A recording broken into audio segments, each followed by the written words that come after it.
Hello everyone! For today's lunch, magluluto tayo ng pininyahang adobo with my own recipe at mas masarap kumain paired with Rice Princess Pandan Rice. Mas masarap, sulit, and affordable na bigas. Kaya simulan na natin ang ating recipe. Nag-marinate nga pala ako ng chicken for 30 minutes at ito yung mga ingredients na ginamit ko sa pagmamarinate. Then nagprito na ako ng patatas. Kahit half cook lang ay okay lang. Then isa-set aside natin dahil mamaya natin yan ilalagay. Then saka tayo magsasatay ng garlic and onion. Mas masarap kapag luto talaga yung spices. Saka natin ilalagay yung minarinate natin na chicken and ipa-fry natin for at least 10 minutes para lumabas yung natural oil niya. At syempre, mas masarap, mas luto yung chicken. Kapag lumabas na yung natural oil ng chicken, saka natin titimplahan. Lalagyan natin ng 1 cup of water, brown sugar, pepper, and by the way, kaya nga pala ito pininyahang adobo dahil mismong sabaw ng pineapple yung ginamit ko na sauce. Then after that, aantayin lang natin maluto yung chicken, imekus-mekus nyo lang din ng konti.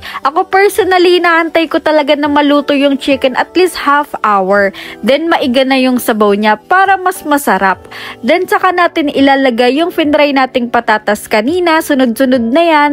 Then yung pineapple chunks and dahon ng laurel. I think gets nyo na yung recipe kasi tapos na tayo magluto at nagugutom na ako, chares. Isa to sa paboritong ulam nating mga Pinoy. Kaya pag itong ulam adobo, talagang mapaparami ka ng kanin. Ay siya, bago ko nga videohan, ay nabawasan na nga ang sinaing dahil ang sarap nga naman itong Rice Princess Premium Pandan Rice. Kaya itry nyo na din. Available in different kilograms, kaya i-check out nyo na yan and thank you for watching!